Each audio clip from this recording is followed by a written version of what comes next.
Selama 3 malam berturut-turut setelah istriku meninggal dunia, ia muncul dalam mimpiku, memohon untuk diselamatkan. Suamiku berlari ke pemakaman di tengah malam, dan pemandangan mengerikan yang ia saksikan di sana membuatnya tak punya pilihan selain menelepon polisi. Ini sudah malam ketiga. Selama 3 malam penuh, aku tersiksa oleh mimpi buruk yang sama. Adegan dalam mimpiku bukanlah tentang hantu bertaring tajam atau monster menyeramkan. Justru, ini adalah mimpi buruk yang jauh lebih mengerikan. Begitu nyata hingga setiap kali aku terbangun, punggung dan bantalku basah kuyup oleh keringat dingin. Jantungku berdebar kencang seperti genderang perang, dan rasa tak berdaya serta penderitaan yang kurasakan dalam mimpi itu seolah-olah baru saja kualami, membekas di sekujur tubuhku. Dalam mimpi itu, aku berdiri di depan batu nisan istriku, Citra. Taman Pemakaman Umum, TPU, cendana asri sunyi senyap. Hanya desau angin sepoi-sepoi di antara pohon-pohon pinus yang terdengar lirih dan menyedihkan. Langit gelap pekat seperti tinta, tanpa satupun bintang atau awan. Aku terpaku di tempat itu, tak bisa bergerak sedikit pun. Tepat pada saat itu, dari kedalaman tanah, terdengar suara Citra yang samar dan terputus-putus. "Budi, tolong aku. Kumohon." Suara itu seakan menembus kepalaku, bukan masuk melalui telinga. Suara yang begitu kukenal, namun terasa asing. Suara itu dipenuhi kengerian yang luar biasa, keputusasaan, dan hawa dingin dari alam baka. Aku ingin berteriak.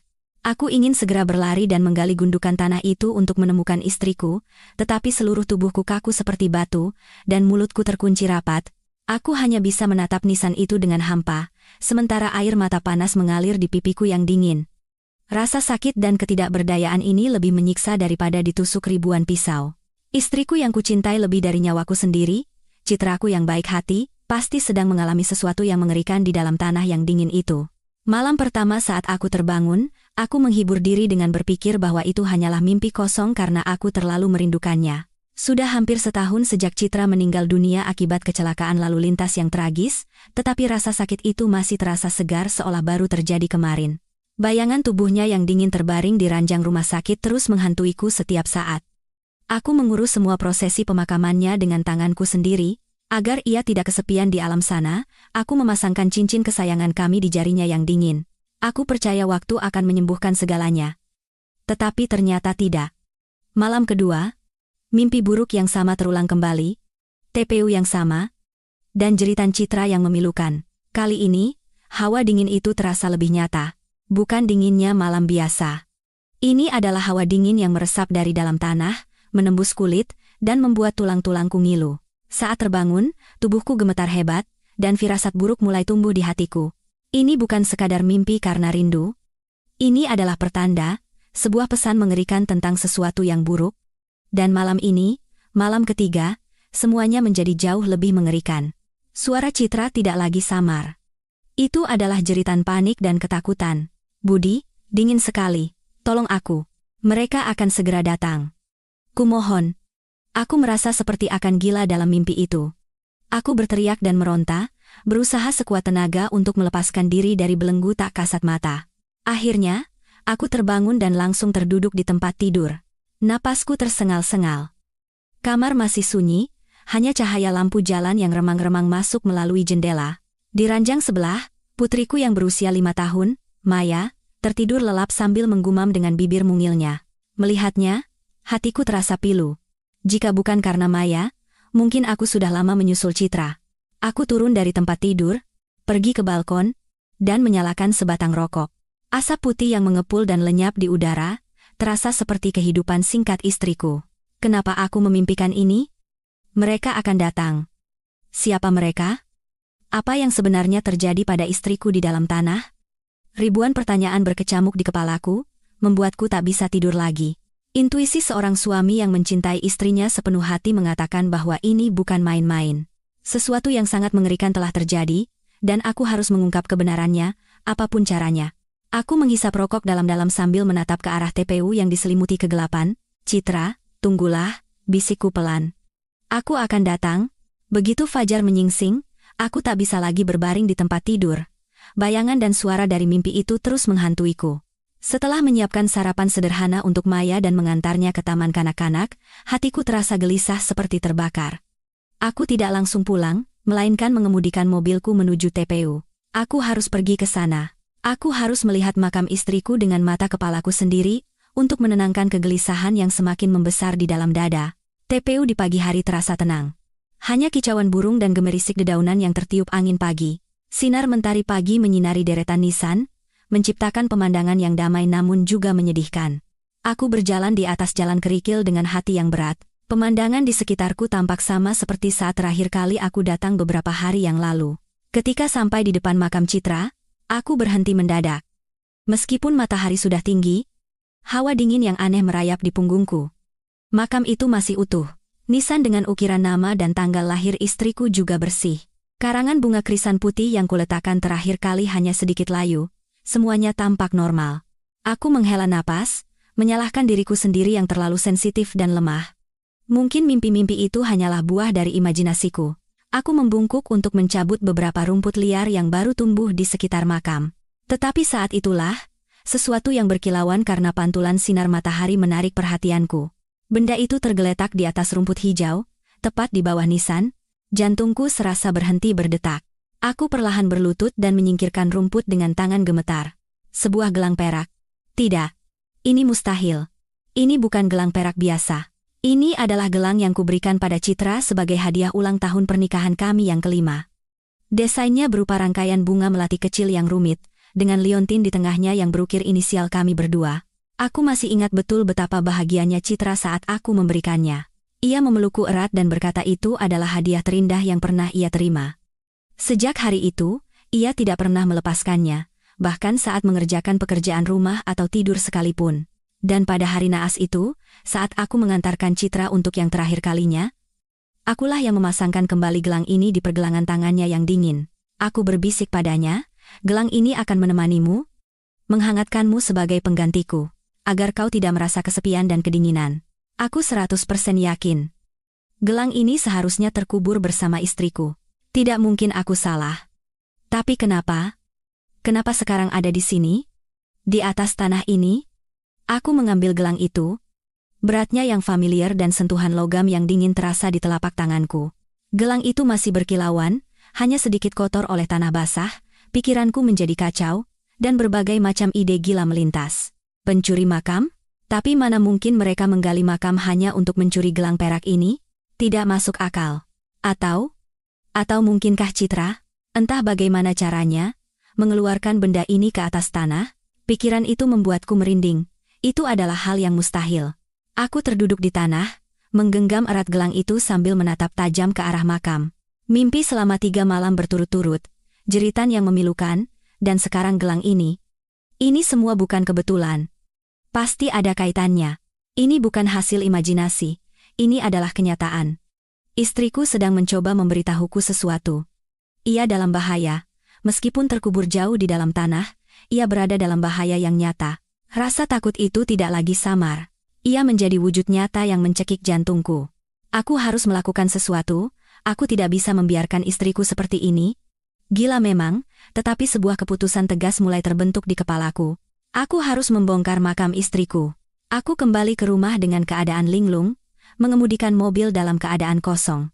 Gelang perak Citra yang tergeletak di kursi penumpang berkilauan dingin setiap kali terkena sinar matahari, seolah mengingatkanku tanpa kata-kata pada peristiwa tak nyata yang baru saja terjadi. Aku mencengkeram setir dengan erat hingga buku-buku jariku memutih. Aku mencoba menata pikiranku yang kacau, tetapi semakin ku coba, semuanya menjadi semakin berantakan. Begitu tiba di rumah, aku membanting pintu dan langsung merosot ke lantai, bersandar pada pintu. Kenapa rumah ini terasa begitu kosong dan dingin? Sejak Citra pergi, tempat ini bukan lagi rumah yang hangat. Hanya sebuah ruang di mana aku dan Maya bertahan hidup dari hari ke hari. Setiap sudut rumah ini diwarnai oleh kesedihan, dan segalanya mengingatkanku pada sosok istriku. Senyum Citra dalam foto pernikahan yang tergantung di ruang tamu tampak secerah mentari pagi, tetapi kini bagiku itu seperti pisau yang mengiris luka yang tak pernah sembuh. Aku membuka telapak tanganku dan menatap lekat gelang itu. Rangkaian bunga melati, liontin berukir inisial, semuanya begitu familiar. Aku pernah menyentuh gelang ini ratusan kali di pergelangan tangan istriku. Pernah sekali pengaitnya rusak, dan aku sendiri yang membawanya dengan hati-hati ke toko untuk diperbaiki. Tidak mungkin ada gelang yang sama persis di dunia ini. Jeritan Citra dalam mimpiku kembali terngiang di telinga. Dingin sekali. Tolong aku. Mereka akan segera datang. Siapa mereka? Siapa yang tega menyakiti orang yang sudah meninggal? Dan kenapa harus Citra? Istriku hidup dengan baik sepanjang hidupnya dan tidak pernah punya musuh. Bahkan semasa hidupnya, ia tidak memiliki satupun orang yang membencinya. Lalu, dengan alasan apa orang-orang mengganggu tempat peristirahatan abadinya? Mungkinkah pencuri makam? Tapi ku dengar mereka biasanya hanya mengincar makam-makam baru dari keluarga kaya untuk mencuri barang berharga yang ikut dikuburkan. Keluarga kami hanyalah keluarga sederhana, dan barang yang dikubur bersama Citra hanyalah beberapa setel pakaian dan beberapa kenang-kenangan kecil. Gelang perak ini memang sangat berarti bagi kami, tetapi nilai materinya tidak seberapa. Kemungkinan itu harus kusingkirkan.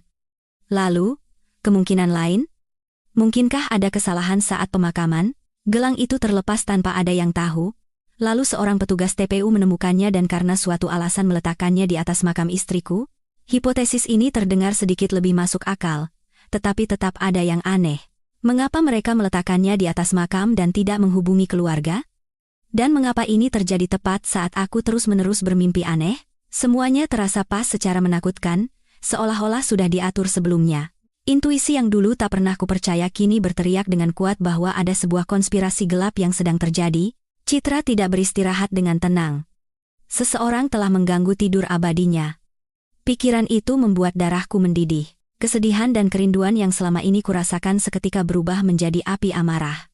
Aku tidak bisa menerima kenyataan bahwa istri yang begitu kucintai bahkan setelah mati pun tidak mendapatkan kedamaian. Aku bangkit dan mondar-mandir di ruang tamu. Keputusanku untuk membongkar makam menjadi lebih kuat dari sebelumnya. Aku tahu itu adalah tindakan yang akan mengguncang dunia, melanggar norma, dan tidak menghormati almarhumah. Ibu mertuaku, yang sangat menjunjung tinggi tradisi, pasti akan menentangnya dengan keras. Orang-orang akan berbisik dan menunjuk-nunjuk di belakangku, menyebutku gila atau sudah tidak waras. Tetapi semua itu tidak penting lagi.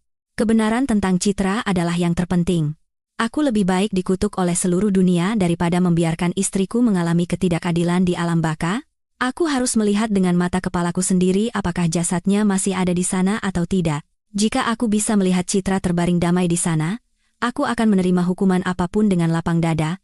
Tetapi jika peti matinya kosong, aku tidak ingin memikirkannya lebih jauh. Sepanjang sore itu, aku duduk tak bergerak di ruang tamu. Kepalaku serasa mau meledak.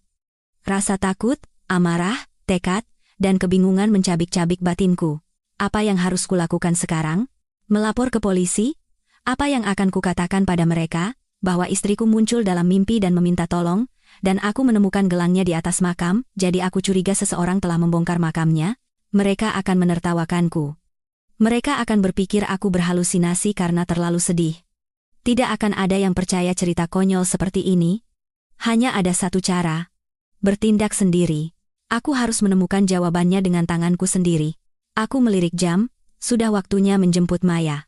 Di depan putriku, aku harus berpura-pura seolah tidak terjadi apa-apa. Tetapi jauh di lubuk hatiku, aku tahu bahwa hidupku akan segera memasuki babak baru yang penuh dengan rahasia mengerikan dan berbahaya. Setelah menjemput Maya, memandikannya, memberinya makan malam, dan menidurkannya, barulah aku bisa sendirian menghadapi pikiran-pikiran yang membebani hatiku. Rumah kembali diselimuti keheningan yang menakutkan. Aku mengambil ponsel dan ragu-ragu untuk waktu yang lama.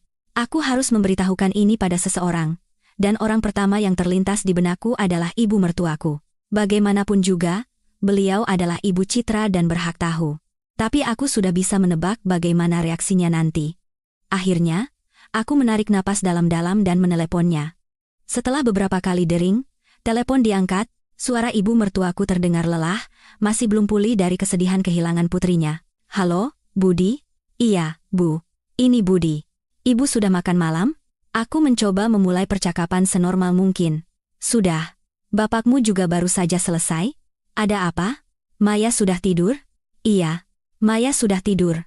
Bu. Ada yang ingin saya sampaikan. Suaraku tiba-tiba menjadi ragu. Ada apa? Kenapa suaramu serius sekali? Ada masalah di kantor? Tanya ibu mertuaku dengan nada sedikit khawatir. Bukan. Bu. Ini tentang Citra. Hening sejenak di seberang sana. Aku mendengar ibu mertuaku menghela napas. Kau teringat lagi pada putri kami, ya? Nak, orang yang sudah pergi biarlah pergi, kita harus tetap tegar demi Maya, Bukan begitu, Bu. Tadi pagi saya pergi ke makam Citra. Aku berhenti sejenak untuk mengumpulkan keberanian. Di sana, saya menemukan ini, di atas makamnya.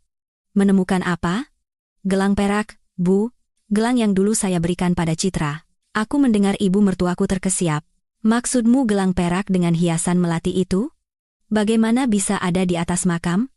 Ibu ingat betul, saat jenazahnya dimasukkan ke peti, ibu sendiri yang memasangkannya di pergelangan tangannya. Iya, Bu. Karena itu saya juga merasa aneh. Saya 100% yakin gelang itu terkubur bersama Citra.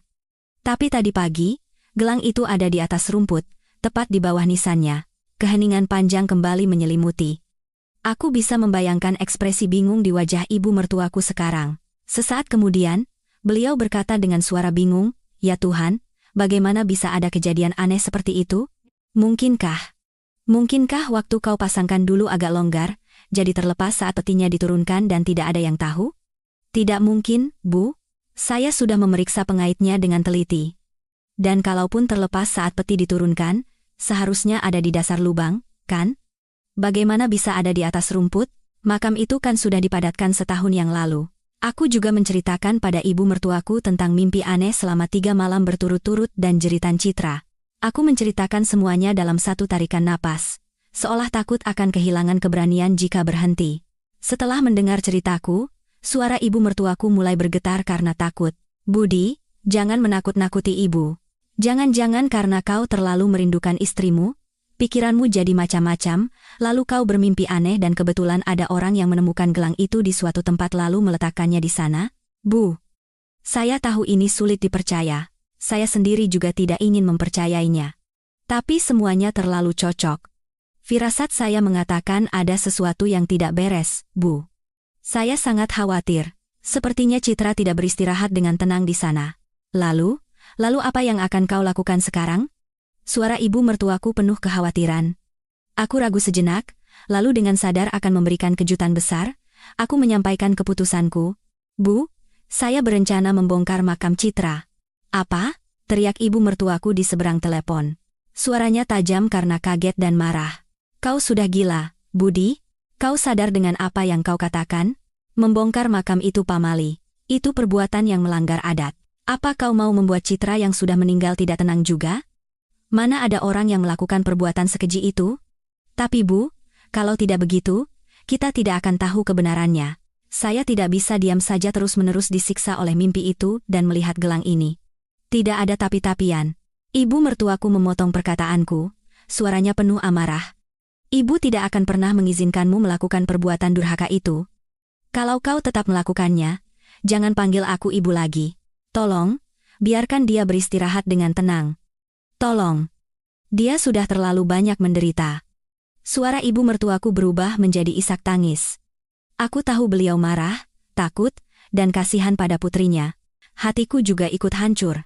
Aku tidak ingin membuatnya lebih sedih, tetapi aku tidak bisa menghilangkan keraguan dan kegelisahan di hatiku.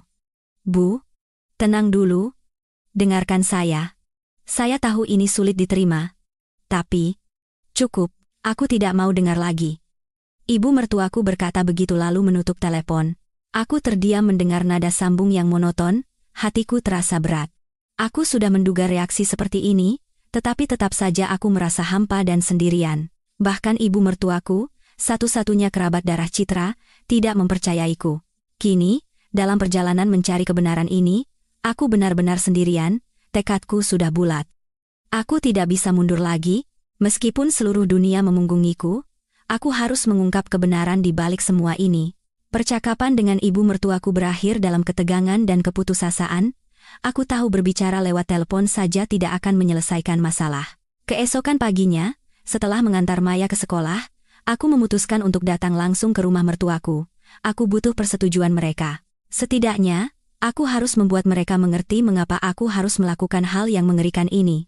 Aku memarkir mobil di depan rumah sederhana yang sudah ku kenal. Semuanya masih sama seperti dulu. Bunga bougainville di depan gerbang masih mekar dengan warna merah muda yang cerah. Tetapi sejak Citra tiada, udara di rumah itu seolah kehilangan kehangatannya selamanya. Aku menarik napas dalam-dalam, menahan emosi yang bergejolak, dan masuk. Ibu mertuaku sedang duduk di teras, membersihkan sayuran. Ketika melihatku, beliau hanya membuang muka tanpa berkata apa-apa. Matanya tampak merah. Aku tahu beliau menangis semalaman. Bapak mertuaku keluar dari dalam rumah, ia menatapku dengan tatapan yang rumit. Campuran antara celaan dan sedikit simpati. "Masuklah," katanya pelan. Aku masuk ke ruang tamu, di mana sebuah foto besar Citra diletakkan, dihiasi bunga segar. Asap dupa yang mengepul membuat mataku perih. Aku menyalakan sebatang dupa untuk istriku, dan berdoa dalam hati. "Citra, maafkan aku. Tapi aku harus melakukan ini. Bantulah aku." Ketika aku berbalik, ibu mertuaku sudah masuk ke dalam. Beliau duduk di kursi di seberangku, kedua tangannya tergenggam erat. Bapak mertuaku duduk di sampingnya, menepuk-nepuk punggungnya dengan lembut untuk menenangkan. "Ada urusan apa kau kemari?" tanya ibu mertuaku dengan suara dingin. "Kalau kau masih memikirkan ide gila itu, sebaiknya kau pulang. Tidak ada yang akan setuju di sini." Aku meletakkan gelang perak Citra di atas meja. "Bapak, Ibu, tolong dengarkan penjelasan saya sekali saja. Saya tahu ini adalah hal yang tabu dan tidak sopan, tapi saya tidak punya pilihan lain." Aku mulai bercerita lagi, perlahan dan teratur. Aku menjelaskan kengerian mimpi itu dan situasi tak masuk akal tentang munculnya gelang itu sedetail mungkin. Aku berbicara tentang firasatku dan ketakutanku bahwa Citra tidak beristirahat dengan tenang. Setelah aku selesai bercerita, mata ibu mertuaku kembali berkaca-kaca. "Budi, Ibu tahu betapa kau mencintai istriku. Jika penderitaanmu kehilangan Citra adalah 1, penderitaan kami adalah 10. Tapi justru karena itulah kita harus membiarkannya beristirahat dengan tenang. Orang yang sudah meninggal sudah lunas utangnya di dunia ini. Kenapa sekarang kau mau membongkar makamnya? Apa kau tidak takut dia akan membencimu? Apa kau tidak takut membongkar makam akan membawa sial bagi seluruh keluarga? Bahkan bagi Maya?" Perkataan ibu mertuaku benar. Dalam kepercayaan masyarakat kita, makam adalah tempat suci yang tidak boleh diganggu. Mengganggunya adalah dosa besar yang tidak hanya berdampak pada almarhum, tetapi juga pada yang masih hidup. Aku mengerti ketakutan ibu mertuaku. Itu adalah kekhawatiran yang sangat beralasan. "Saya tahu, Bu. Saya sudah banyak berpikir. Tapi kalau tidak begini, saya akan hidup dalam rasa bersalah seumur hidup. Setiap malam saya akan disiksa mimpi buruk. Saya tidak akan bisa hidup tenang. Biarlah saya yang menanggung semua akibatnya. Itu lebih baik daripada membiarkan istri saya mengalami ketidakadilan tanpa ada yang tahu." Bapak mertuaku, yang sedari tadi diam, akhirnya angkat bicara, suaranya berat dan syarat dengan kesedihan yang mendalam. "Budi, Bapak mengerti perasaanmu. Tapi coba pikirkan lagi dengan lebih tenang. Ini cerita yang terlalu tidak masuk akal. Seperti kata ibumu, bisa saja ini hanya kebetulan. Atau bagaimana kalau kita pergi ke pemuka agama, mengadakan doa bersama untuk ketenangan arwah Citra?" "Pak, jika ini hanya mimpi sekali, saya akan menuruti nasihat Bapak dan Ibu. Tapi ini 3 malam berturut-turut, dan gelang ini juga muncul. Ini tidak mungkin kebetulan." Aku menunjuk gelang di atas meja dengan penuh permohonan. "Tolong, percaya pada saya sekali ini saja. Jika setelah dibongkar ternyata Citra masih terbaring di sana, saya akan menerima semua dosa saya. Saya akan membuatkan makam yang lebih besar dan lebih baik untuknya. Tapi bagaimana jika di dalamnya tidak ada apa-apa?" Pertanyaanku menggantung di udara. Bapak dan ibu mertuaku membeku. Mungkin mereka tidak pernah memikirkan kemungkinan mengerikan itu. Ibu mertuaku menutup wajahnya dengan kedua tangan dan mulai terisak. "Ya Tuhan, kenapa nasib keluarga kita begitu malang? Putriku meninggal dengan cara yang tragis. Sekarang ini, Bapak mertuaku bangkit dan mondar-mandir. Wajahnya dipenuhi kerutan penderitaan dan kebimbangan. Ia menatapku, lalu ke foto Citra, lalu ke istrinya yang terisak. Konflik batinnya tergambar jelas di wajahnya. Aku tahu ia sangat bingung. Di satu sisi, ada kepercayaan spiritual dan tabu yang diwariskan turun-temurun. Di sisi lain, ada permohonan tulus dari menantunya yang sudah dianggap seperti anak sendiri, dan kemungkinan, sekecil apapun, dari kenyataan yang terlalu mengerikan. Akhirnya, setelah keheningan yang terasa seperti selamanya, Bapak mertuaku menghela napas panjang. "Baiklah," katanya dengan suara lelah. "Tapi kau tidak boleh bertindak sembarangan. Sebaiknya kita laporkan dulu masalah ini ke polisi." Ibu mertuaku menatap suaminya dengan kaget. "Pak, apa maksudmu? Apa yang akan kita katakan pada polisi?" "Katakan yang sebenarnya. Bahwa kita curiga ada yang merusak makam. Mereka punya teknik investigasi, biarkan mereka yang menyelidiki. Itu lebih baik daripada Budi bertindak nekat sendirian. Bapak mertuaku berkata dengan tatapan tegas, perkataannya seperti secercah cahaya redup. Benar. Kenapa aku tidak berpikir lebih awal, melaporkan ke polisi? Mungkin mereka tidak akan percaya cerita mimpi, tetapi gelang itu adalah bukti fisik. Setidaknya mereka akan memeriksanya. Namun, di dalam hatiku ada dorongan lain, sebuah ketidaksabaran yang tak tertahankan. Meskipun begitu, aku tahu usulan bapak mertuaku adalah yang paling rasional saat ini. Ya, itu ide bagus, Pak. Tapi bagaimana jika polisi tidak mau membantu? Kita pikirkan lagi nanti, katanya, lalu mendekati istrinya untuk menenangkan. Bu, tenanglah. Pasti ada jalan keluar untuk setiap masalah. Ibu mertuaku masih menangis dan menolak, tetapi berkat persetujuan enggan dari bapak mertuaku, hatiku sedikit lebih ringan. Setidaknya, sekarang aku tidak sepenuhnya sendirian. Malam itu, udara di rumah kami terasa sangat berat. Aku berusaha bersikap ceria, bermain dengan Maya seperti biasa, tetapi pikiranku sepenuhnya tertuju pada kejadian pagi tadi. Keputusan untuk melapor ke polisi memang rasional, tetapi tidak mengurangi rasa cemas dan gelisahku. Setelah makan malam, saat aku sedang melihat-lihat album foto keluarga lama, Maya diam-diam mendekat dan duduk di pangkuanku. Anak itu memiliki mata hitam besar yang persis seperti ibunya. Setiap kali melihat mata itu, aku seperti melihat sosok Citra. Ayah, bisik anak itu dengan suara mungilnya. Iya. Sayang. Ayah di sini. Ada apa? Putriku? Aku memeluknya dan mengelus rambutnya yang lembut. Anak itu ragu-ragu sejenak, memilin-milin kedua jari kelingkingnya. Kebiasaan yang ia lakukan saat sulit mengatakan sesuatu. Kemarin, Maya dengar ayah telepon nenek. Jantungku berdebar kencang. Aku sudah berusaha berbicara sepelan mungkin, tidak kusangka ia mendengarnya. Anak-anak terkadang jauh lebih peka dari yang kita duga. Dengar apa? Sayang? Aku berusaha menjaga suaraku setenang mungkin. Ayah bilang mau bongkar makam ibu. Suara anak itu nyaris tak terdengar, bercampur antara rasa takut dan bingung. Benar, ayah? Pertanyaan polos putriku seperti pukulan palu di dadaku. Bagaimana aku harus menjelaskannya pada anak ini? Bagaimana anak berusia 5 tahun bisa memahami masalah yang rumit dan mengerikan ini? Aku memeluknya erat, terasa tubuh kecilnya bergetar. Maya, sayang, suaraku tercekat. Bukan seperti itu. Benarkah? Tapi Maya dengar jelas. Ayah juga bilang ibu teriak minta tolong. Ibu kenapa, ayah? Ibu sakit? Mata besar anak itu berkaca-kaca. Melihatnya, hatiku hancur berkeping-keping. Sejak Citra pergi, aku berusaha melindungi anak ini dari segala kesedihan. Aku selalu mengatakan padanya bahwa ibu telah pergi ke tempat yang sangat jauh dan indah, dan selalu mengawasi kami berdua. Tapi sekarang, justru akulah yang akan menghancurkan dunia damai yang telah kubangun untuknya. Bukan, sayang. Ibu tidak sakit. Aku mencari penjelasan yang paling mudah dimengerti, memilih kata-kata dengan hati-hati.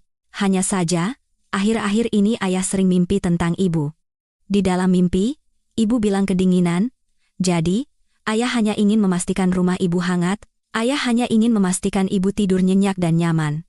Mengerti? Aku tahu ini adalah kebohongan putih, tetapi tidak ada cara lain. Maya mengerjap-ngerjapkan matanya. Wajahnya masih menunjukkan keraguan. Memastikan rumah ibu, tapi kalau dibongkar, nanti ibu marah.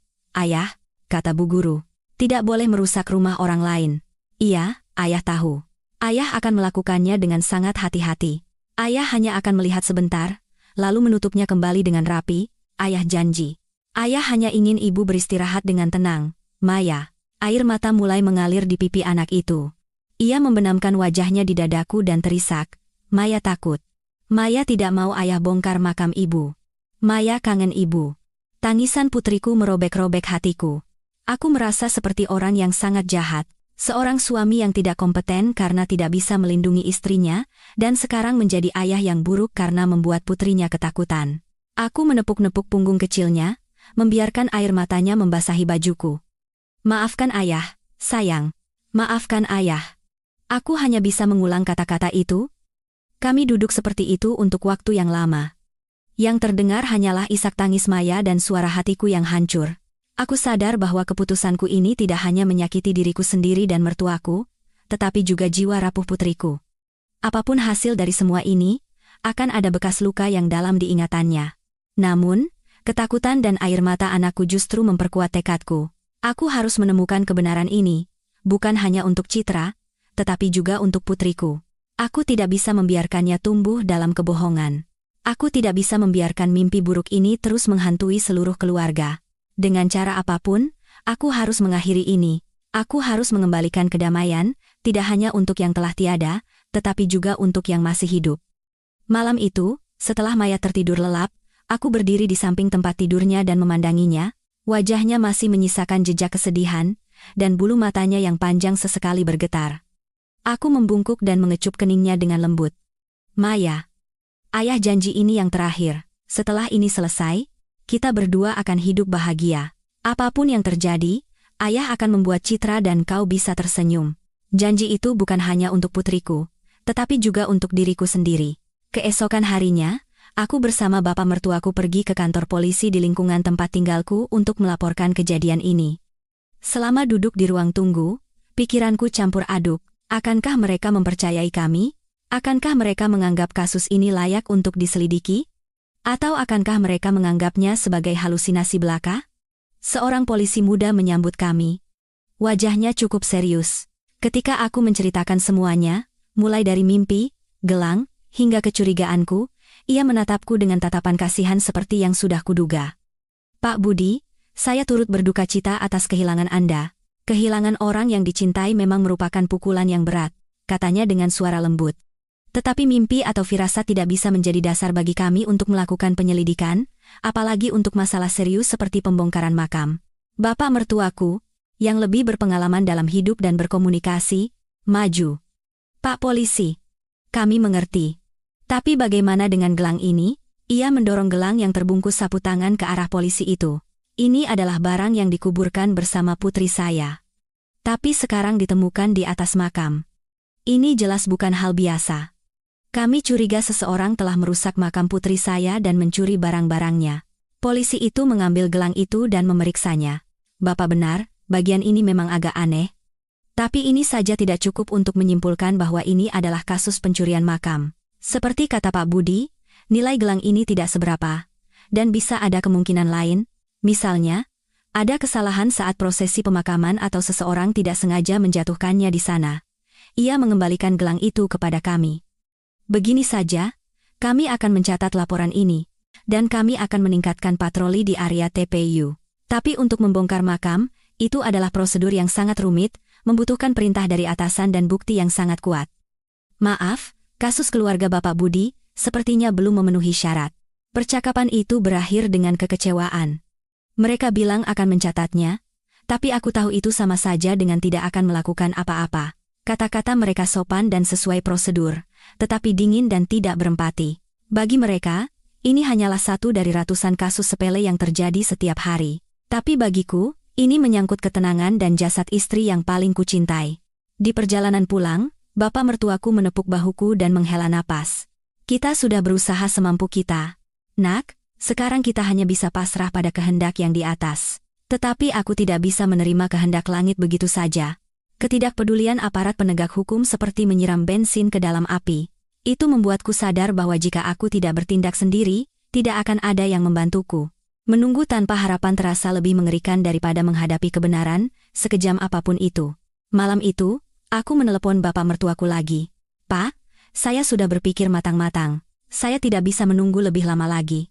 Malam ini, saya akan melakukannya sendiri. Hening di seberang sana, aku tahu bapak mertuaku sangat tertekan. Ia adalah orang yang menjunjung tinggi hukum dan adat, tetapi di saat yang sama ia juga seorang ayah dan kakek. Ia mengerti penderitaanku dan tekadku. Budi, itu ilegal.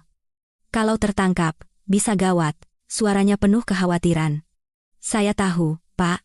Tapi saya akan menanggungnya. Kalau terjadi apa-apa, saya akan bertanggung jawab sendiri. Saya hanya minta satu hal pada Bapak. Kalau saya kenapa-kenapa, tolong jaga Maya baik-baik. Suaraku tercekat. Keheningan panjang menyusul, aku mendengar helaan napasnya yang berat di seberang telepon. Kau sudah sebulat itu tekadmu? Iya, Pak. Jawabku tegas. Akhirnya, setelah pergulatan batin yang lama, ia berkata dengan suara lelah dan pasrah. Baiklah, Bapak tidak akan melarangmu lagi. Tapi kau harus sangat hati-hati, bawa senter, jangan membuat suara gaduh. Setelah selesai, tutup kembali dengan rapi. Dan jika terjadi sesuatu yang tidak baik, segera telepon Bapak. Iya, Pak. Terima kasih, air mataku tumpah. Meskipun itu adalah persetujuan yang enggan, aku merasa sedikit lega telah mendapatkannya. Setelah telepon, aku mulai bersiap. Aku mencari sekop tua dan senter besar di gudang. Aku mengenakan pakaian berwarna gelap agar mudah bersembunyi di kegelapan, jantungku berdebar kencang. Tegang dan takut, tetapi di saat yang sama, aku dipenuhi tekad yang belum pernah kurasakan sebelumnya. Aku masuk ke kamar dan melihat Maya yang tertidur. Aku membungkuk dan mengecup keningnya lama sekali. Ayah pergi sebentar ya, Nak, bisikku. Jadilah anak baik di rumah. Setelah melihat sekeliling rumah sekali lagi, aku menarik napas dalam-dalam, membuka pintu, dan melangkah keluar. Kegelapan pekat menyelimutiku. Malam ini, aku akan melakukan sesuatu yang seumur hidupku tak pernah kubayangkan. Aku akan menghadapi kebenaran, seberapa mengerikan pun itu. Demi Citra, demi putriku, dan demi nuraniku sendiri. Kegelapan pekat seolah menelan segalanya. Aku mengemudikan mobil perlahan tanpa menyalakan lampu depan. Hanya cahaya kuning remang-remang dari mobil yang menerangi sedikit jalan di depan. Kota ini terlelap dalam tidur nyenyak, hanya beberapa lampu dari warung makan malam yang masih menyala redup. Semakin dekat dengan TPU, udara terasa semakin sunyi dan dingin. Untuk menghindari ketahuan, aku memarkir mobil di pinggir jalan yang sepi, cukup jauh dari gerbang utama TPU. Aku menyembunyikan sekop dingin di balik jaketku. Aku memeriksa senter sekali lagi, memastikan cahayanya cukup terang, lalu mulai berjalan menuju gerbang. Gerbang besi TPU terkunci rapat. Untungnya, tembok yang mengelilinginya tidak terlalu tinggi. Aku melihat sekeliling, memastikan tidak ada siapa-siapa, lalu dengan satu lompatan, aku berhasil memanjat tembok itu. Ketika kedua kakiku mendarat di tanah di dalam, jantungku berdebar kencang, udara di sini benar-benar berbeda dari luar. Terasa hawa dingin dari tanah, bau basah dari embun malam, dan aura berat dari alam baka yang tak terlihat. Angin berdesir di antara pohon-pohon pinus, menciptakan suara yang menakutkan. Di bawah cahaya senter yang remang-remang, bayangan nisan-nisan memanjang di atas tanah, seolah-olah hantu-hantu yang diam-diam mengawasiku, sang penyusup. Aku berusaha menenangkan diri. Aku mengulangi dalam hati bahwa aku tidak melakukan hal yang salah. Aku hanya datang untuk mencari kebenaran. Aku datang untuk memberikan kedamaian pada istriku. Aku berjalan di atas kerikil mengikuti jalan setapak yang sudah kukenal, berusaha meminimalkan suara langkahku. Setiap suara gemerisi kecil membuatku terkejut. Malam ini, jalan menuju makam Citra terasa sangat panjang dan jauh. Sambil berjalan, aku mendengarkan setiap gerakan di sekitarku. Jika aku melihat suara aneh atau bayangan orang, aku harus segera bersembunyi. Akhirnya, aku tiba di depan makam istriku. Di bawah cahaya senter, nisan itu berdiri diam dan dingin. Aku meletakkan tanganku di atas nisan itu dan merasakan hawa dingin yang meresap ke kulitku. Citra, aku datang. Bisikku. Maaf mengganggu tidurmu. Tapi aku harus melakukan ini. Jangan membenciku. Apapun yang terjadi, percayalah bahwa aku akan selalu mencintaimu. Setelah berkata begitu, aku mulai bekerja. Aku meletakkan senter di tanah, mengarahkannya tepat ke makam. Aku mengambil sekop dan menggenggamnya dengan kedua tangan. Ayunan sekop pertama menembus rumput, menciptakan suara tumpul yang menggema di keheningan malam. Aku terkejut, berhenti sejenak, dan menahan napas sambil mendengarkan. Di sekitarku, hanya terdengar suara angin. Aku mulai menggali lagi, sehati-hati dan secepat mungkin. Tanah di permukaan cukup lunak, tetapi semakin dalam, tanahnya menjadi lebih keras dan padat. Meskipun malam itu dingin, keringat bercucuran di dahiku. Setiap ayunan sekop, hatiku terasa semakin berat. Apa yang sedang kulakukan? Aku merusak tempat peristirahatan istri yang kucintai. Rasa bersalah dan tekad bercampur aduk di dalam diriku, menyiksaku. Waktu berjalan lambat, aku tidak tahu sudah berapa lama aku menggali. Punggungku terasa seperti akan patah, dan kedua lenganku mati rasa. Gundukan tanah semakin tinggi. Aku bekerja dalam diam, yang terdengar hanyalah suara sekop yang beradu dengan tanah dan napasku sendiri yang terengah-engah. Sesekali aku berhenti sejenak, mengamati sekeliling tanpa lengah. Tiba-tiba, sekopku membentur sesuatu yang keras. Suara kering dan tumpul menggema, dan jantungku serasa berhenti. Aku tahu apa itu. Tutup peti mati. Aku bergegas menyingkirkan tanah terakhir, dan sebagian dari tutup kayu berwarna coklat tua itu terlihat. Ketegangan mencapai puncaknya. Aku melempar sekop ke samping, berlutut, dan mulai menggali sisa tanah dengan kedua tangan. Seluruh tutup peti mati perlahan-lahan terlihat. Kondisinya masih cukup baru, tidak ada tanda-tanda pembusukan. Sekarang adalah saat yang paling sulit. Membuka tutupnya. Aku mencari celah kecil, menyelipkan jari-jariku, dan mencoba mengangkatnya dengan sekuat tenaga. Tutup peti itu sangat berat, tertekan oleh tanah di atasnya. Aku menggertakkan gigi, menggunakan semua otot di tubuhku, dan buku-buku jariku terasa sakit. Akhirnya, dengan suara derit yang mengerikan, tutup peti itu sedikit terbuka. Udara dingin yang disertai bau apek dan bau tak terlukiskan lainnya menyembur keluar dari dalam, menusuk hidungku. Aku hampir muntah. Setelah berhasil menenangkan diri, aku mendorong kuat dengan bahu, dan tutup peti itu bergeser ke samping, menampakkan ruang gelap di dalamnya. Aku mengambil senter dengan tangan gemetar. Aku menarik napas dalam-dalam, memejamkan mata sejenak, dan berdoa. Lalu aku membuka mata dan menyorotkan cahaya lurus ke dalam. Dan duniaku runtuh. Cahaya senter menyorot lurus ke dalam makam, yang petinya terbuka lebar. Namun, yang terhampar di depan mataku bukanlah pemandangan istri tercintaku yang terbaring damai dalam tidur abadinya. Bukan gaun putih yang kupakaikan sendiri, bukan pula wajah tenang yang begitu kurindukan. Di dalam peti itu, hanya ada ruang kosong yang dingin. Kain pelapis putihnya masih ada, tetapi kusut dan kotor oleh tanah, seolah-olah telah terjadi perkelahian hebat. Beberapa kuntung bunga sedap malam kesukaan Citra berserakan mengenaskan di sudut peti. Tetapi jasad istriku, Citraku, telah hilang. Lenyap tanpa jejak. Sesaat, pikiranku seolah berhenti bekerja. Aku tidak bisa mempercayai apa yang kulihat dengan mata kepalaku sendiri. Aku menatap kosong ke ruang hampa itu, mencoba mencari penjelasan yang rasional. Apakah aku salah menggali makam? Aku bergegas mengangkat kepala dan melihat nisan. Citra Amelia, tanggal lahir dan tanggal kematian. Tidak ada yang salah. Ini jelas makamnya. Lalu, di mana Citra? Kebenaran yang mengerikan itu perlahan merayap ke dalam pikiranku, seperti ular berbisa yang perlahan mencekik jantungku. Peti itu kosong, dan jasad istriku tidak lagi di sini. Mimpi, jeritan, gelang, semua itu bukan ilusi. Itu adalah kenyataan. Sesuatu yang buruk benar-benar telah terjadi pada istriku.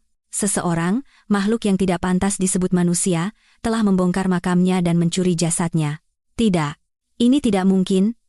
Gumamku seperti orang gila. Suaraku pecah. Aku terhuyung-huyung bangkit. Langit dan bumi terasa berputar. Rasa mual naik dari perutku. Aku berpegangan pada nisan lain di dekatnya agar tidak jatuh. Amarah dan rasa sakit yang luar biasa meledak bersamaan, membakar hatiku. Siapa? Siapa yang melakukan perbuatan terkutuk ini? Kenapa? Kemana mereka membawa istriku? Pikiranku dipenuhi ribuan pertanyaan tanpa jawaban, dan seluruh tubuhku gemetar karena ngeri dan marah. Aku ingin berteriak. Aku ingin memaki. Aku ingin menghancurkan sesuatu, tetapi tenggorokanku tercekat, tak ada suara yang bisa keluar, hanya air mata panas yang mengalir di pipiku, bercampur dengan keringat dan debu tanah. Aku telah gagal. Aku bahkan tidak bisa melindungi istriku yang sudah meninggal. Aku membiarkan orang lain menodai jasad dan tempat peristirahatannya. Aku adalah suami yang tidak berguna, seorang pengecut. Dalam keputusasaan, aku berlutut di samping peti kosong itu dan memukul-mukul tanah yang keras dengan kedua kepalan tanganku. Aku menangis seperti anak kecil. Menangisi rasa kehilangan, menangisi ketidakberdayaanku, dan menangisi nasib tragis istriku yang malang.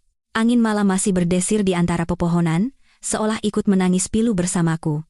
Aku tidak tahu berapa lama aku berlutut di sana. Waktu seolah berhenti.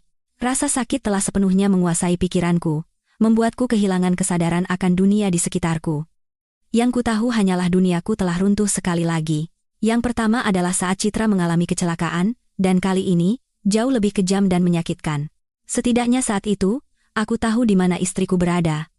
Tapi sekarang, ia lenyap tanpa jejak, seolah-olah tidak pernah ada di dunia ini. Hanya satu pikiran yang tersisa di kepalaku. Aku harus menemukan Citra. Aku akan membalikan dunia ini untuk menemukannya. Dan aku akan menemukan orang-orang yang melakukan ini dan membuat mereka membayar. Api kebencian di dalam diriku berkobar hebat, bahkan melahap rasa takut dan sakit. Aku menyeka air mataku dan mencoba bangkit. Tenang. Panik tidak akan menyelesaikan apa-apa. Berpikir. Cari petunjuk. Tapi petunjuk di mana? Dari mana harus memulai? Tepat saat aku dilanda kebuntuan dan keputusasaan seperti itu, tiba-tiba dari belakangku, seberkas cahaya terang menyorot lurus ke wajahku. Cahaya menyilaukan dari senter berkekuatan tinggi membuatku harus menyipitkan mata. Secara refleks, aku mengangkat tangan untuk menutupi wajah. Jantungku serasa jatuh ke perut. Aku tahu aku telah ketahuan. Jangan bergerak. Angkat tangan. Sebuah suara berwibawa menggema dari belakangku, memecah keheningan malam dan kekacauan di kepalaku. Aku perlahan berbalik. Di depanku berdiri 3 orang pria berseragam polisi, 2 yang lebih muda dalam posisi siaga, sementara orang yang tampaknya komandan di tengah menyorotkan senternya lurus ke wajahku. Di dalam kegelapan, wajah mereka tampak sangat tegas. Aku membeku di tempat. Semua rencana dan amarah di dalam diriku seketika lenyap, hanya tersisa rasa takut dan kebingungan. Tertangkap basah di tempat kejadian, alibi apa yang bisa kuberikan? Tunggu, tolong dengarkan saya. Aku tergagap, perlahan mengangkat kedua tangan sesuai perintah mereka. Penjelasan apa? Mau menjelaskan apa yang sedang kau lakukan di sini? Di depan makam yang terbongkar dan peti yang terbuka lebar di jam segini? Kata sang komandan dengan nada sinis. Kami sudah mengawasimu sejak kau memanjat tembok, perusakan makam, penggalian mayat secara ilegal. Kau tahu apa kejahatanmu? Mereka memborgol tanganku. Borgol logam yang dingin menjepit pergelangan tanganku, seolah membuatku sedikit sadar. Aku tidak melawan, hanya dia membiarkan mereka melakukan tugasnya. Salah satu polisi muda mendekat dan menyorotkan senternya ke peti yang kosong. Lapor, komandan, tidak ada jenazah di dalam. Suaranya terdengar sedikit terkejut. Sang komandan juga mendekat, melihat ke dalam peti, dan mengerutkan kening, tampak terkejut dengan situasi ini. Ia berbalik ke arahku dan bertanya dengan tatapan menyelidik. Apa yang terjadi di sini? Di mana jenazahnya? Barulah saat itu aku mendapatkan sedikit keberanian. Saya juga tidak tahu. Itulah sebabnya saya harus membongkar makam ini. Ini makam istri saya. Jasadnya dicuri. Kataku dengan putus asa, berharap mereka akan mempercayaiku. Tapi yang kudapat hanyalah tatapan penuh kecurigaan. Kau pikir kami akan percaya cerita konyol seperti itu? Kau yang pertama kali ada di tempat kejadian? Bisa saja kau yang memindahkan jenazahnya ke tempat lain, dan sekarang berpura-pura menjadi korban. Kata sang komandan dengan dingin. Sudah. Cukup bicaranya. Bawa dia ke kantor. Semuanya akan terungkap di sana. Mereka membawaku keluar dari TPU. Melalui jalan yang sama tempat aku menyelinap masuk tadi. Aku merasa terhina dan sengsara. Orang yang membongkar makam istrinya, kini ditangkap atas kejahatan yang justru ingin ia ungkap. Sungguh ironis, dalam perjalanan ke kantor polisi, aku duduk di kursi belakang mobil patroli, diam-diam menatap keluar jendela. Kota ini masih terlelap dalam tidur nyenyak. Tidak ada yang tahu bahwa di salah satu sudut kecil kota ini, seorang pria telah kehilangan istrinya untuk kedua kalinya dan sedang menuju kantor polisi dengan status sebagai penjahat. Rasa pahit naik ke tenggorokanku. Di kantor polisi, aku dibawa ke sebuah ruang interogasi kecil. Hanya ada satu meja, 2 kursi, dan lampu neon putih yang menyorot lurus ke wajah, bau rokok dan kertas tua memenuhi udara. Komandan tadi, yang kemudian ku ketahui bernama Inspektur Heru, duduk di seberangku. Ia meletakkan sebuah map di atas meja. Akui saja. Nama, umur, alamat, dan kenapa kau melakukan itu? Aku menarik napas dalam-dalam. Berusaha tetap tenang. Aku tahu ini adalah satu-satunya kesempatanku untuk membuktikan bahwa aku tidak bersalah dan menemukan kebenaran. Aku tidak boleh panik. Nama saya Budi Hartono, 35 tahun. Aku mulai menyebutkan identitasku. Lalu aku menceritakan seluruh kisahku. Sedetail dan sejelas mungkin. Mimpi buruk yang mengerikan. Gelang perak misterius, ketidakpedulian kantor polisi saat aku melapor, dan akhirnya, keputusanku yang nekat. Aku bercerita dengan segenap ketulusan dan penderitaan, berharap kebenaran dalam ceritaku bisa menggerakkan hati mereka. Inspektur Heru mendengarkan tanpa memotong, kedua tangannya bertautan. Tatapannya masih tajam, mengamati setiap ekspresi di wajahku. Sesekali ia menulis sesuatu di buku catatannya. Ketika ceritaku selesai, ruangan itu kembali hening. Aku menunggu reaksinya dengan cemas. Akankah ia mempercayaiku? Atau ia masih berpikir aku mengarang cerita untuk lepas dari tuduhan? Keheningan yang memanjang membuat sarafku tegang. Setelah ceritaku selesai, Inspektur Heru masih diam. Ia membolak-balik buku catatannya, alis tebalnya sedikit berkerut. Cahaya lampu neon putih di langit-langit menciptakan bayangan di wajahnya, membuatnya mustahil untuk ditebak apa yang sedang ia pikirkan. Keheningannya lebih menakutkan daripada interogasi. Seperti ketenangan sebelum badai, dan aku tidak tahu apakah badai yang akan datang akan menelanku atau membawa secercah harapan. Aku menegakkan punggungku dan meletakkan kedua tanganku yang masih terborgol di atas lutut. Aku berusaha menatap lurus ke matanya agar ia tahu aku tidak berbohong. Di mataku saat ini, hanya ada penderitaan dan tekad untuk mencari kebenaran, bukan kelicikan seorang penjahat. Akhirnya, setelah waktu yang terasa lama, Inspektur Heru mengangkat kepalanya. Ia tidak menatapku langsung, melainkan menatap ke ruang kosong seolah sedang merenungkan apa yang kukatakan. "Jadi, istrimu muncul dalam mimpi dan meminta tolong?" Tanyanya dengan suara datar tanpa emosi. "Iya, Pak. 3 malam berturut-turut." "Mimpinya sangat nyata," jawabku dengan tegas. "Dan kau menemukan gelang ini di atas makam?" Ia mendorong gelang perak itu ke arahku. "Benda itu telah disita oleh rekan-rekannya dari rumahku setelah aku ditangkap." "Iya. Saya sendiri yang menguburkannya bersama istri saya." Inspektur Heru kembali terdiam. Ia mengambil gelang itu dan memutarnya di tangannya. Aku merasa ia sedang mencerna setiap kata-kataku, membandingkannya dengan pengalaman investigasinya. Aku tahu ceritaku memiliki terlalu banyak unsur supernatural sehingga sulit dipercaya. Bagi seorang polisi yang terbiasa dengan bukti dan logika, ini pasti sulit diterima. "Pak Budi," ia memulai, dan kali ini suaranya terdengar sedikit lebih lunak. "Jika apa yang kau katakan itu bohong, kau tahu kan bahwa kau harus membayar harga yang sangat mahal? Bukan hanya kejahatan perusakan makam, tetapi juga tuduhan memberikan keterangan palsu yang menghambat penyelidikan." "Saya tahu, Pak. Tapi semua yang baru saja saya katakan adalah kebenaran. Saya tidak punya alasan untuk berbohong. Istri saya sudah meninggal. Dan sekarang jasadnya bahkan hilang. Satu-satunya yang saya inginkan sekarang adalah menemukan istri saya kembali dan menghukum bajingan-bajingan itu." Suaraku bergetar karena emosi dan amarah. Mungkin ketulusan dalam kata-kataku mempengaruhinya. Tatapan Inspektur Heru saat melihatku sedikit berubah. Tidak lagi sepenuhnya curiga, melainkan bercampur dengan sedikit kebimbangan dan pemikiran. Ia bangkit dan mondar-mandir di dalam ruangan. "Kau bilang kau sudah melapor ke Polsek?" "Iya, Pak, kemarin pagi, tapi mereka bilang tidak ada cukup dasar untuk menyelidiki." Inspektur Heru berhenti dan menatap lurus ke mataku. "Lalu kenapa kau tidak menunggu atau mengajukan keluhan ke instansi yang lebih tinggi, dan malah bertindak nekat seperti itu?" "Karena saya tidak bisa menunggu." Aku hampir berteriak. Setiap detik yang berlalu, saya merasa istri saya dalam bahaya. Saya tidak tahu kemana bajingan-bajingan itu membawanya dan apa yang mereka lakukan pada jasadnya. Saya tidak bisa duduk diam menunggu prosedur administrasi. Apakah Anda mengerti perasaan itu? Perasaan tak berdaya ketika orang yang paling Anda cintai mengalami hal yang mengerikan dan Anda tidak bisa berbuat apa-apa? Air mataku kembali menggenang. Aku menundukkan kepala agar ia tidak melihat kelemahanku. Tapi aku tidak bisa menahannya lagi. Penderitaan, amarah, dan ketidakberdayaan yang selama ini kutahan meledak sekaligus. Ruangan itu kembali hening, tetapi kali ini tidak seberat sebelumnya. Aku mendengar helaan napas Inspektur Heru. Ia kembali duduk di kursinya. "Baiklah, untuk sementara, saya akan mencoba mempercayai ceritamu." Perkataannya membuatku terkejut. Aku menatapnya tanpa berkedip. "Aku benarkah?" "Pak?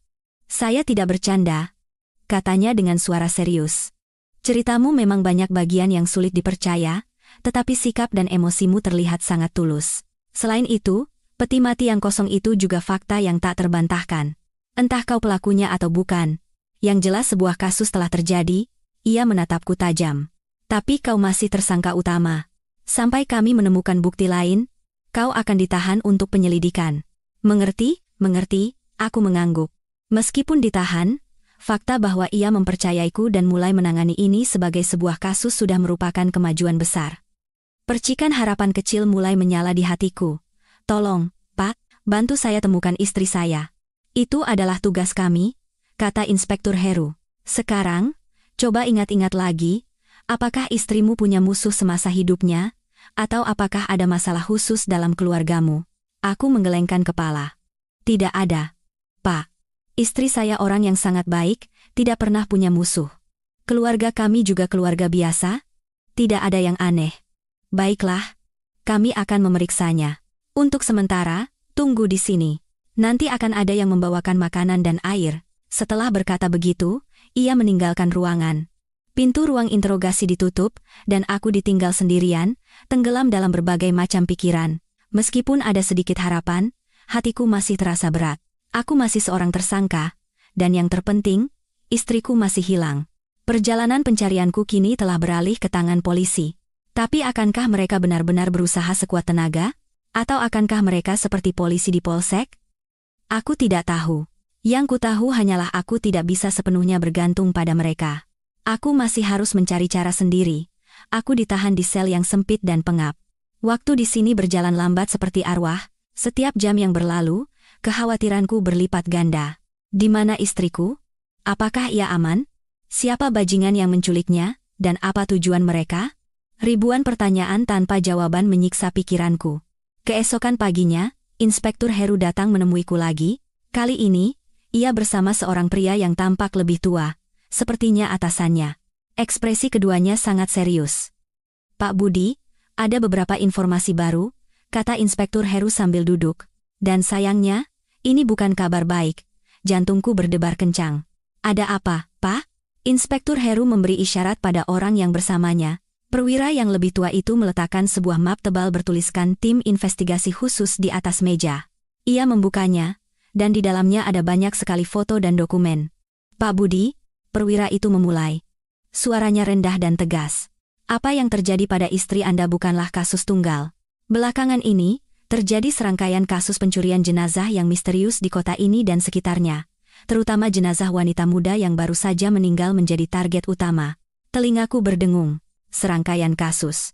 Citra bukan satu-satunya. Kami telah membentuk tim investigasi khusus untuk menyelidiki kasus ini sejak beberapa bulan yang lalu, tetapi belum menemukan petunjuk yang berarti. Cara kerja para pelaku sangat profesional, hampir tidak meninggalkan jejak.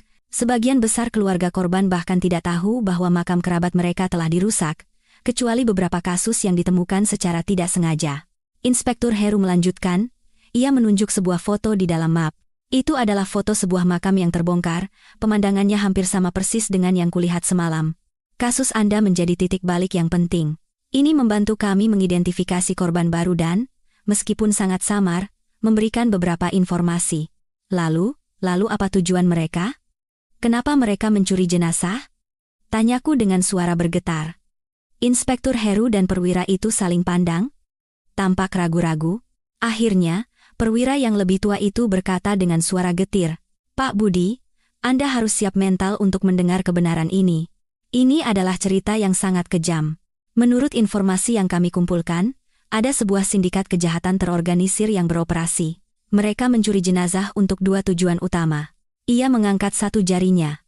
Pertama, untuk menjual jenazah kepada keluarga-keluarga takhayul yang putranya meninggal di usia muda, untuk sebuah ritual jahat yang disebut pernikahan arwah.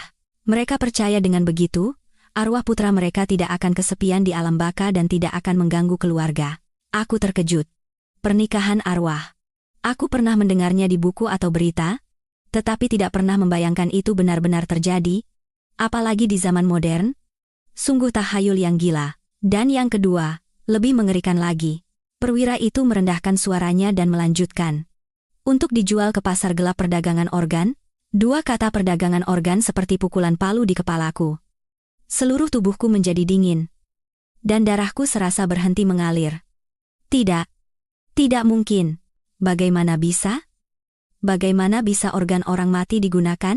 Aku tergagap, tidak bisa mempercayai apa yang kudengar. Mereka punya dokter dan ahli sendiri. Jenazah yang baru saja meninggal, jika diawetkan dengan benar, beberapa organnya masih bisa digunakan untuk beberapa waktu. Atau, yang lebih buruk lagi, dijual untuk keperluan penelitian atau tujuan lain yang tak bisa kita bayangkan kepada orang-orang dengan kelainan. Pasar ini sangat besar, dan keuntungannya luar biasa. Jelas Inspektur Heru dengan suara penuh amarah. Duniaku seakan terbalik. Kebenaran ini jauh lebih mengerikan dari yang bisa kubayangkan. Citraku, istriku, jasadnya mungkin dijual untuk pernikahan arwah, atau lebih buruk lagi, dibedah dan dicabik-cabik. Pikiran itu membuatku gila. Amarah yang belum pernah kurasakan sebelumnya melonjak di dalam diriku. Bajingan. Mereka bukan manusia. Siapa pemimpin sindikat ini? Tanyaku sambil menggertakkan gigi. Kedua kepalan tanganku terkepal erat hingga memutih. Kami mencurigai pemimpinnya adalah seorang residivis bernama Surya, dengan julukan si Jagal. Ia sangat licik dan kejam, dan jaringan organisasinya sangat luas dan rahasia, sehingga sangat sulit untuk ditembus, kata Inspektur Heru. Mendengar itu, satu tekad melintas di kepalaku. Aku tidak bisa duduk diam menunggu di sini lagi. Aku harus melakukan sesuatu. Saya ingin ikut dalam penyelidikan, kataku dengan tegas. Inspektur Heru dan perwira itu menatapku dengan kaget. Apa maksudmu? Ini adalah tugas polisi. Sangat berbahaya. Anda warga sipil. Tidak bisa ikut campur. Saya tahu. Aku menatap lurus ke mata mereka. Tapi saya adalah suami korban. Kebencian saya terhadap bajingan-bajingan itu lebih besar dari siapapun. Mungkin saya bisa menemukan sesuatu yang kalian lewatkan. Atau setidaknya, saya bisa menjadi umpan. Saya tidak peduli dengan bahaya. Satu-satunya yang saya inginkan adalah menemukan istri saya dan menjebloskan bangsat-bangsat itu ke penjara. Tolong, beri saya kesempatan. Usulanku membuat kedua polisi itu berpikir serius. Mereka melihat api tekad dan kebencian yang berkobar di mataku. Mereka tahu bahwa saat ini aku adalah seekor binatang buas yang terluka, siap melakukan apa saja untuk merebut kembali miliknya. Terkadang, dalam penyelidikan yang sulit, faktor tak terduga seperti ini bisa menjadi terobosan. Perwira yang kemudian ku ketahui adalah Komandan Tim Investigasi Khusus, Pak Santoso, menatapku lama sekali. Tatapannya tajam seolah menembus isi hatiku. Ia tidak tampak terkejut dengan usulanku yang nekat, melainkan dengan tenang seperti sedang menghitung sesuatu. Pak Budi, saya mengerti kemarahan Anda. Akhirnya Pak Santoso angkat bicara. Suaranya masih tenang, tetapi berbobot. Tapi Anda harus tahu bahwa ini bukan film. Menghadapi para penjahat ini bukan main-main. Mereka adalah orang-orang yang telah kehilangan kemanusiaannya, dan akan melakukan apa saja demi tujuan mereka. Keselamatan warga sipil adalah prioritas utama kami. Saya bukan lagi warga sipil, Pak. Jawabku dengan tegas. Sejak malam makam istri saya dibongkar, kehidupan normal telah hilang bagi saya. Keselamatan saya sekarang tidak lebih penting daripada menemukan istri saya. Anda butuh tenaga, saya butuh keadilan. Kita punya tujuan yang sama. Inspektur Heru menatap atasannya, seolah menunggu keputusannya. Aku tahu ini adalah permintaan yang sangat sulit dan melanggar semua peraturan. Tapi saya tidak punya apa-apa lagi untuk hilang. Rasa dendam di dalam diri saya lebih besar dari rasa takut akan kematian. Pak Santoso menghela napas dan bersandar di kursinya. Apa yang bisa kau lakukan? Kau tidak punya pelatihan profesional, tidak punya keahlian bela diri. Kau hanya akan menjadi beban, atau bahkan menjadi mangsa empuk bagi mereka. Mungkin saya tidak punya keahlian profesional, tapi saya punya sesuatu yang tidak Anda miliki, kataku. Mencoba meyakinkan, yaitu wajah orang biasa, orang yang menderita karena kehilangan istrinya. Saya bisa menyusup ke tempat-tempat yang tidak bisa Anda datangi. Saya bisa mendekati target-target yang sulit Anda dekati. Selain itu, saya adalah orang yang paling mengenal citra. Sekecil apapun barang atau jejak yang berhubungan dengannya, saya pasti akan mengenalinya. Aku menatap lurus ke matanya. Biarkan saya memainkan peran apapun. Entah itu sebagai ayah yang putus asa mencari organ untuk putrinya, atau sebagai orang kaya tahayul yang mencari pasangan pernikahan arwah untuk putranya yang sudah meninggal. Apapun yang Anda minta, akan saya lakukan, asalkan itu bisa membantu menemukan petunjuk. Usulanku jelas membuat kedua polisi itu berpikir keras. Mereka saling bertukar pandang. Mungkin mereka menyadari ada sedikit logika dan kemungkinan dalam rencanaku yang gila ini. Seseorang yang bukan polisi, yang identitasnya tidak terekspos, bisa menjadi kartu truf yang tak terduga. Setelah berpikir cukup lama, Pak Santoso mengangguk dengan tegas. Baiklah, tapi ada beberapa syarat. Jantungku berdebar kencang. Sebutkan, Pak. Pertama, kau tidak akan bertindak sendirian. Semua aktivitasmu akan berada di bawah pengawasan dan komando kami, lebih spesifik lagi, di bawah komando Inspektur Heru. Kedua, kau hanya berperan sebagai pemberi informasi dan identifikasi. Jangan pernah bertindak gegabah atau berhadapan langsung dengan penjahat. Keselamatanmu tetap yang utama. Ketiga, masalah ini harus dirahasiakan sepenuhnya, bahkan dari keluargamu. Bisakah kau melakukannya? Bisa, Pak. Jawabku tanpa ragu sedikit pun. Begitulah, negosiasi yang belum pernah terjadi sebelumnya itu disepakati. Aku secara resmi dibebaskan dari status tersangka, tetapi sebagai gantinya, aku melangkah ke jalan yang jauh lebih berbahaya. Segera, aku dikeluarkan dari sel dan dibawa ke kantor lain milik tim investigasi khusus. Ruangan itu penuh dengan peta, bagan, foto-foto tersangka, dan tumpukan dokumen. Suasana kerja di sini sangat tegang. Inspektur Heru memberiku sebuah album foto untuk identifikasi. Ini adalah orang-orang kepercayaan Surya. Apakah ada wajah yang kau kenal? Mungkin kau pernah melihat mereka berkeliaran di dekat rumah sakit atau TPU. Aku menatap tajam setiap foto. Wajah-wajah sangar, mata-mata licik. Tapi tidak. Aku tidak pernah melihat salah satu dari mereka. Rutinitasku hanyalah kantor dan rumah, dan aku hampir tidak pernah berinteraksi dengan kalangan masyarakat yang rumit seperti ini. Tepat saat itu, seorang detektif muda berlari masuk dengan tergesa-gesa. Komandan, ada kabar dari informan. Sejumlah besar barang baru saja dipindahkan ke sebuah pabrik es tua yang sudah ditutup di pinggiran barat. Ada informasi bahwa akan ada transaksi di sana malam ini. Barang? Tanya Pak Santoso. Matanya berbinar. Iya, Pak. Jenazah. Udara di ruangan itu seolah membeku, semua mata tertuju pada peta. Inspektur Heru dengan cepat melingkari lokasi itu. Jantungku mulai berdebar kencang. Mungkinkah Citra ada di sana? Seluruh tim, bersiap, perintah Pak Santoso dengan tegas. Segera buat rencana penggerebekan. Kali ini, kita harus menangkap mereka semua. Ia menoleh ke arahku dan bertanya, Pak Budi, siap? Aku mengangguk, mengepalkan kedua tanganku. Siap, Pak? Rasa takut dan tegang mencapai puncaknya. Tetapi di atas segalanya, harapan yang kuat muncul. Malam ini, mungkin aku akan menemukan jawaban. Malam ini, mungkin aku akan menemukan Citra. Malam turun dengan cepat, membawa serta hawa dingin yang menusuk tulang. Langit yang gelap pekat tanpa bintang seolah menahan napas menunggu badai yang akan datang. Aku duduk di dalam sebuah mobil khusus tanpa plat nomor bersama Inspektur Heru dan 2 detektif lainnya. Mobil itu melaju tanpa suara di tengah kegelapan, menuju pinggiran kota yang sepi, tidak ada yang berbicara, dan udara di dalam mobil dipenuhi ketegangan yang kental. Aku mengenakan jaket berwarna gelap, dan di baliknya, rompi anti peluru tipis yang diberikan oleh Inspektur Heru. Meskipun begitu, aku merasa kedinginan. Dingin itu bukan berasal dari luar, melainkan dari rasa takut dan tegang di dalam diriku. Aku terus mengepalkan kedua tanganku yang basah oleh keringat. Dalam beberapa jam, aku akan berhadapan dengan sarang iblis. Apakah aku punya cukup keberanian? Akankah aku menemukan Citra di sana? Tenang, Inspektur Heru menepuk bahuku dengan ringan, seolah membaca pikiranku. Lakukan saja sesuai rencana. Tugasmu hanya mengamati situasi dari luar bersama kami, dan mengidentifikasi jika diperlukan. Sisanya, serahkan pada kami. Aku mengangguk dan mencoba menarik napas dalam-dalam. Mobil berhenti sekitar 1 kilometer dari pabrik. Dari sini, kami harus berjalan kaki untuk menghindari deteksi. Tim-tim lain sudah berkumpul.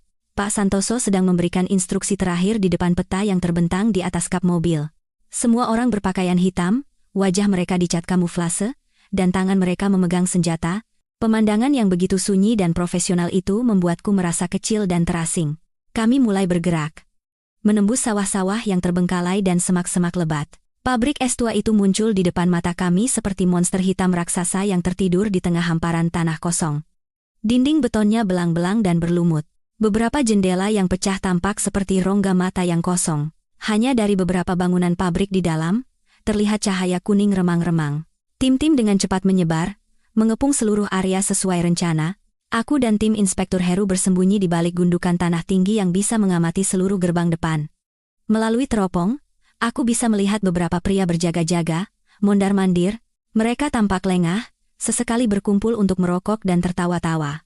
Mereka tidak akan pernah menyangka bahwa mereka sedang dikepung dari segala arah. Waktu menunggu berjalan lambat dan berat. Setiap detik terasa seperti selamanya. Angin masih bertiup, membawa bau apek dari tanah dan bau busuk dari selokan di dekatnya. Tiba-tiba, dari kejauhan, 2 truk besar yang baknya ditutupi terpal perlahan-lahan masuk ke gerbang pabrik. Target muncul. Sebuah suara kecil terdengar dari radio komunikasi. Jantungku berdebar kencang. Setelah kedua truk itu masuk sepenuhnya, gerbang besi yang berat ditutup. Inilah saatnya untuk bertindak. Perintah Pak Santoso terdengar tegas. Bergerak. Seketika, dari segala arah, bayangan-bayangan hitam berlari secepat kilat. Suara gonggongan anjing penjaga yang panik segera terhenti. Para penjaga dilumpuhkan dengan rapi tanpa sempat bereaksi. Tim pendobrak mendobrak pintu dan menyerbu masuk ke gedung pabrik utama. Terdengar teriakan, suara barang-barang berjatuhan, dan beberapa suara tembakan tumpul, lalu kembali hening. Semuanya terjadi begitu cepat. Kurang dari 5 menit, area aman, semua masuk.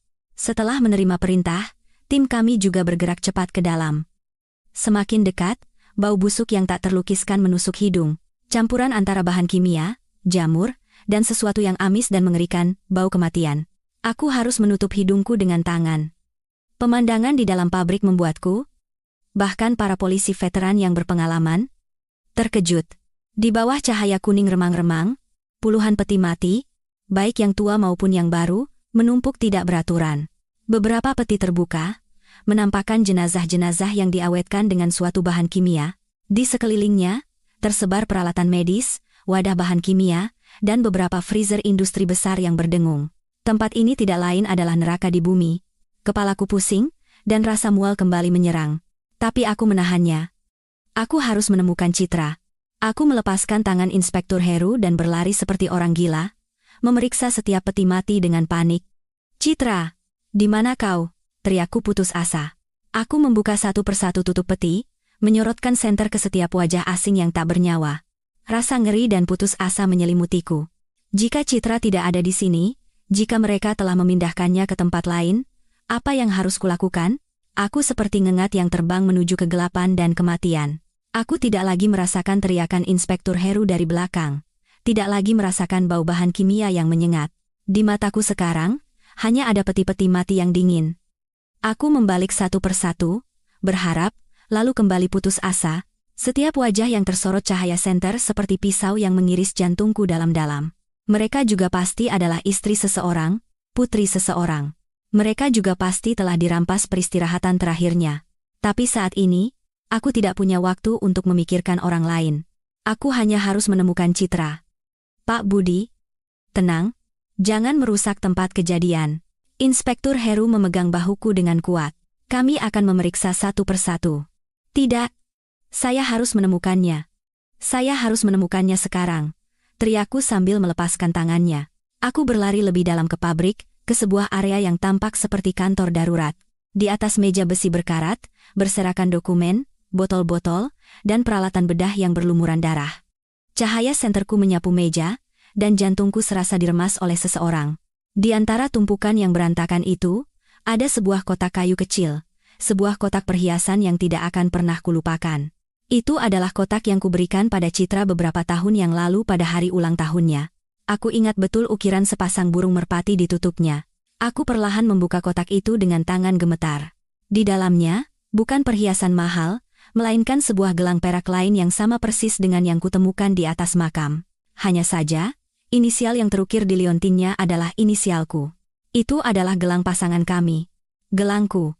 Benda yang ia berikan padaku sebelum aku pergi dinas luar kota untuk waktu yang lama, dan kusimpan dengan baik di dalam kotak ini. Kotak yang sama yang kuletakkan di samping bantal di dalam peti matinya. Berarti, dia ada di sini. Dia pasti ada di sini. Rasa ngeri dan, anehnya, kelegaan menyelimutiku. Setidaknya aku tahu aku datang ke tempat yang benar. Setidaknya pencarian ini akan segera berakhir. Aku melihat sekeliling dengan kepala pusing. Di dekat meja kantor itu, ada beberapa freezer industri besar. Suara kompresornya berputar dengan berisik hingga memekakan telinga. Intuisi mengatakan sesuatu padaku. Aku terhuyung-huyung mendekati freezer terdekat. Ketika tanganku menyentuh gagang pintunya, tanganku terasa dingin dan gemetar. Aku tidak punya keberanian untuk membukanya, takut pada apa yang akan kuhadapi. Inspektur Heru dan beberapa orang lainnya juga berlari mendekat. Melihatku, ia sepertinya juga sudah menduga sesuatu. Ia meletakkan tangannya di bahuku dan merendahkan suaranya. Biar kami yang melakukannya, tapi aku menggelengkan kepala. Tidak, Pak, saya yang harus melakukannya. Aku menarik napas dalam-dalam, mengumpulkan sisa keberanianku, dan menarik pintu freezer dengan kuat. Hawa dingin menyembur keluar, disertai bau kematian yang sudah kukenal. Dan di balik lapisan es tipis, di sanalah ia. Citraku. Ia meringkuk. Masih mengenakan gaun putih yang kupilihkan. Rambut panjangnya tergerai, tertutup lapisan es tipis. Kedua matanya terpejam, bulu matanya yang panjang dan indah. Wajahnya masih cantik, tetapi pucat dan kebiruan karena dingin. Ia seperti seorang putri yang tertidur di dalam es. Sebuah keindahan yang begitu tragis. Seketika, waktu dan ruang seolah membeku. Aku hanya terpaku di sana, menatap lekat istriku. Semua suara di sekitarku lenyap, hanya sosoknya yang terukir dalam di benakku. Dan semua kekuatan yang selama ini menopangku, amarah, tekad, seketika runtuh. Kakiku lemas. Aku berlutut di depan freezer, memegang kusen pintunya. Isak tangis yang meledak dari lubuk hatiku. Sekali lagi. Dan akhirnya, aku mulai menangis dengan keras. Aku meraung. Seperti orang yang belum pernah menangis seumur hidupnya. Air mata panas tumpah ruah, seolah mencairkan hawa dingin yang menyelimutiku. Aku menundukkan kepala dan menangis tersedu-sedu. Aku menangis untuk istriku, untuk nasibnya yang malang, untuk putriku yang harus kehilangan ibunya di usia yang begitu muda, dan untuk diriku sendiri, untuk rasa sakit dan ketidakberdayaan yang luar biasa. Pencarian telah berakhir, aku telah menemukan Citra. Tapi kenapa kemenangan ini terasa begitu pahit dan menyakitkan? Aku mengeluarkannya dari dalam tanah yang dingin, hanya untuk menemukannya di dalam bongkahan es yang lebih dingin. Inspektur Heru mendekat dan meletakkan tangannya di bahuku tanpa berkata apa-apa. Aku tahu saat ini, tidak ada kata-kata penghiburan yang bisa mengurangi penderitaanku.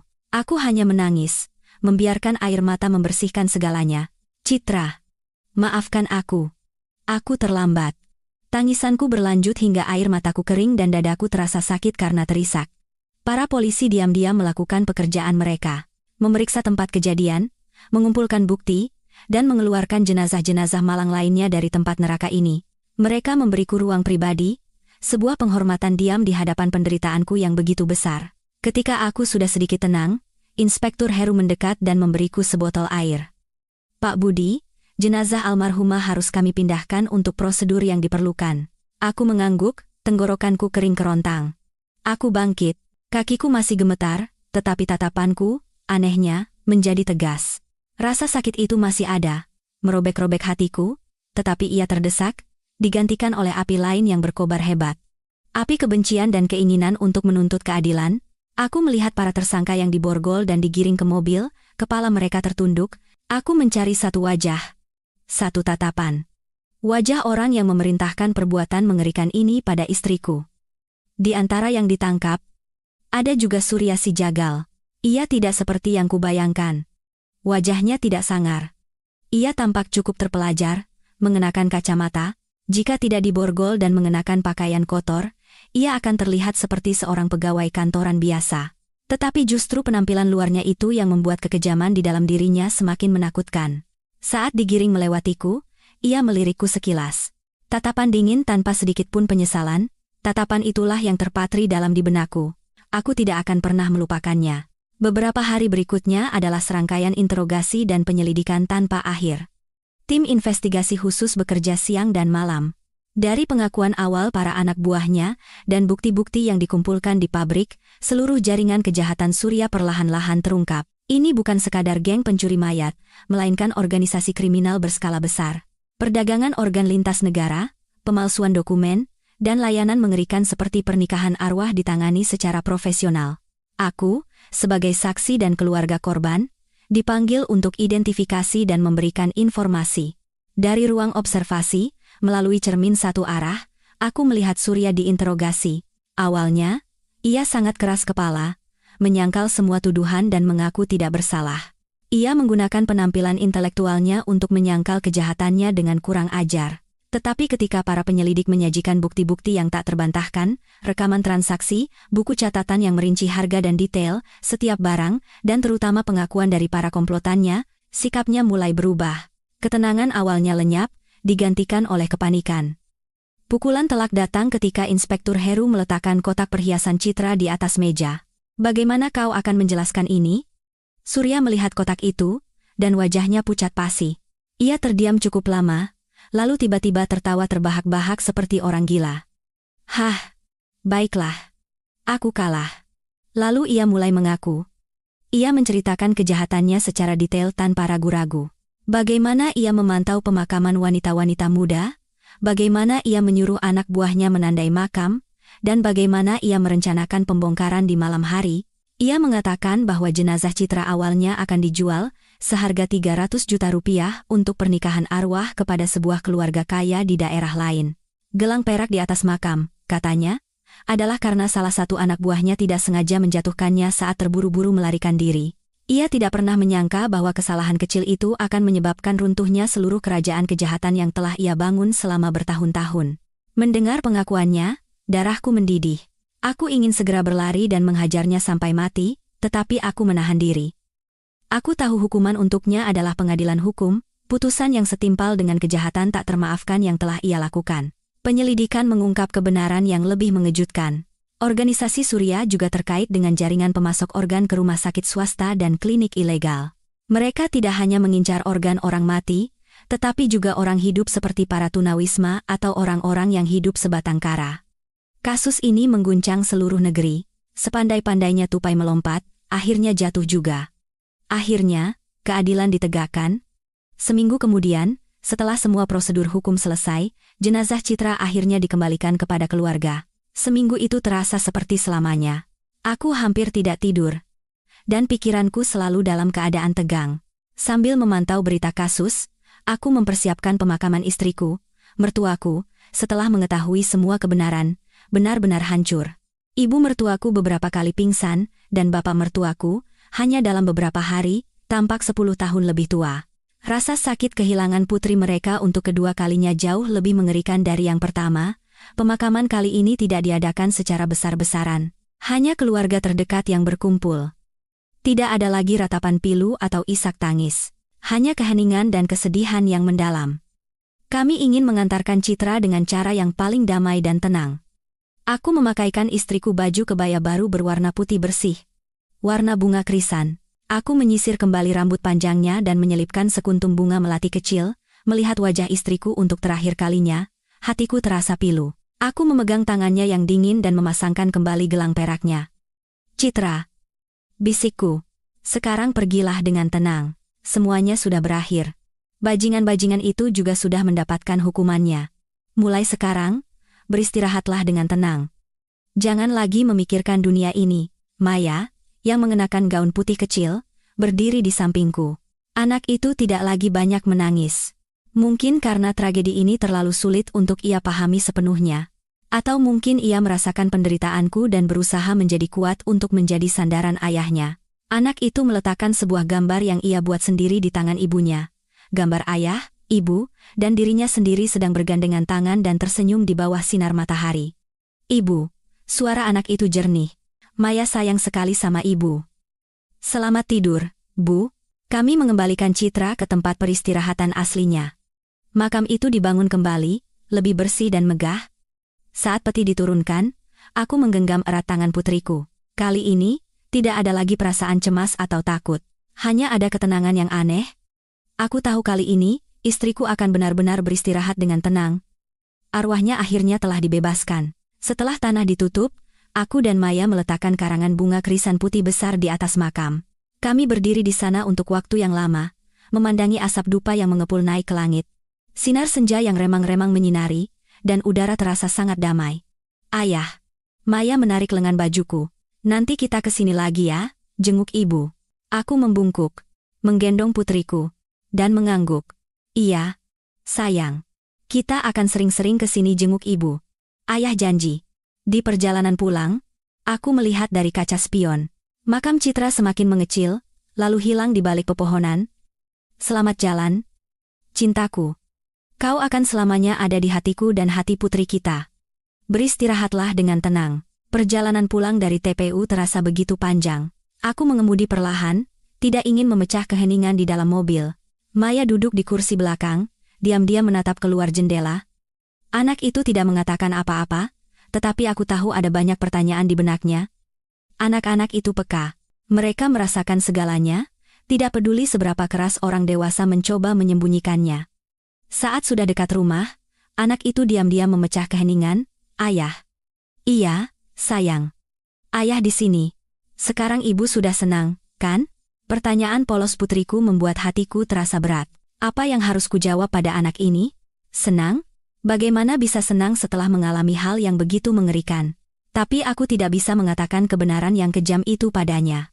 Ia terlalu kecil, aku menepikan mobil dan berbalik untuk melihatnya. Aku mencoba tersenyum selembut mungkin. Tentu saja, sayang. Ibu sekarang sangat senang. Benarkah? Mata anak itu sedikit berbinar. Benar. Ayah tidak bohong. Aku mengangguk dan mengelus kepalanya dengan lembut. Coba pikirkan, orang-orang jahat yang mengganggu tidur. Ibu kan sudah ditangkap semua sama om polisi. Ibu tidak akan diganggu lagi. Ibu juga sudah pindah ke rumah baru yang lebih bagus dan lebih kuat. Dan yang terpenting, ibu tahu bahwa ayah dan Maya akan selalu sayang dan ingat sama ibu. Jadi, ibu pasti sangat senang dan tenang. Maya berpikir sejenak, lalu mengangguk. Syukurlah kalau begitu. Maya cuma khawatir ibu sedih. Anak itu menyandarkan kepalanya di kursi dan menatapku. Kalau ayah? Ayah sedih? Pertanyaan putriku sekali lagi membuatku kehilangan kata-kata. Apakah aku sedih? Jawabannya adalah, ya. Aku sangat sedih hingga hatiku hancur berkeping-keping. Tapi aku tidak bisa menunjukkan kehancuranku padanya. Aku adalah satu-satunya sandarannya sekarang. Ayah juga sedikit sedih, aku mengakui. Ayah juga kangen sekali sama ibu. Tapi ayah juga sangat senang karena akhirnya bisa membantu ibu beristirahat dengan tenang. Dan ayah punya Maya di sini. Selama ada Maya, ayah tidak akan pernah menyerah. Aku merentangkan kedua tanganku, dan Maya, mengerti maksudku, berpindah ke kursi depan dan memelukku. Aku memeluknya erat, pelukan anak itu begitu hangat, seperti obat ajaib yang perlahan-lahan menyembuhkan luka di hatiku. Kehangatannya, aroma rambutnya, semuanya mengingatkanku bahwa aku tidak sendirian. Aku masih punya alasan untuk hidup, alasan untuk terus berjuang. Maya sayang ayah. Bisik anak itu di telingaku. Ayah juga sayang sekali sama putri ayah. Aku mengecup puncak kepalanya. Air mataku kembali menggenang. Tapi kali ini, bukan air mata penderitaan. Ini adalah air mata syukur dan harapan. Aku tahu jalan di depan kami berdua masih akan penuh tantangan. Rasa sakit kehilangan Citra tidak akan pernah hilang sepenuhnya. Tetapi melihat putri kecilku dalam pelukanku, aku percaya kami bisa melewati semuanya. Cinta dan kepolosannya akan menjadi kekuatan dan cahaya yang akan menuntunku melewati hari-hari tergelap. Citra di surga pun pasti akan tersenyum dan memberkati kami berdua. Kehidupan perlahan-lahan kembali ke jalurnya, tetapi tidak ada yang sama seperti dulu. Rumah masih terasa sunyi karena kehilangan satu orang. Kerinduan pada Citra melekat di setiap sudut rumah, di setiap hidangan, di setiap tidur. Beberapa malam, aku terkejut terbangun karena kebiasaan mencari kehangatan yang familiar di sampingku, hanya untuk menemukan ruang kosong yang dingin. Rasa sakit itu mungkin akan mengikutiku seumur hidup, tetapi aku tidak membiarkan diriku hancur. Aku punya Maya. Ia adalah pendorong hidupku, matahari kecil yang menerangi kehidupanku yang gelap. Setiap pagi, bangun dan melihat senyumnya, mendengar celotehannya, semua kelelahanku seolah lenyap. Aku sadar bahwa aku tidak lagi hidup hanya untuk diriku sendiri, tetapi juga untuk bagian Citra, untuk membesarkan putri kami menjadi orang yang hebat. Setelah syok awal, mertuaku juga perlahan-lahan pulih.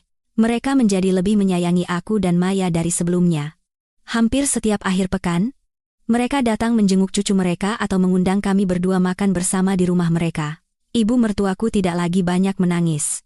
Sebagai gantinya, ia mencurahkan semua kasih sayangnya pada satu-satunya cucu perempuannya. Membuatkan makanan kesukaan Maya, membelikan baju-baju cantik, dan menceritakan kisah-kisah masa kecil ibunya. Citra. Cinta mereka seperti tali yang kuat yang mengikat kembali keluarga kami setelah badai berlalu. Melihat bapak mertuaku yang termenung sambil minum kopi di meja makan keluarga, dan ibu mertuaku yang dengan lembut mengambilkan lauk untukku dan putriku, aku menyadari satu hal. Cinta memang memiliki kekuatan ajaib. Ia tidak menghilangkan rasa sakit, tetapi memberikan kekuatan untuk menghadapi dan mengatasinya. Jika bukan karena mereka dan Maya, aku mungkin tidak akan bertahan. Aku mulai belajar menjadi ayah tunggal yang sesungguhnya. Belajar mengepang rambut putriku, belajar memasak makanan kesukaannya, belajar mendengarkan dengan sabar cerita-ceritanya yang tidak beraturan. Hal-hal yang dulu selalu dilakukan Citra, kini harus kulakukan sendiri. Sulit dan melelahkan, tetapi penuh dengan sukacita dan kebahagiaan.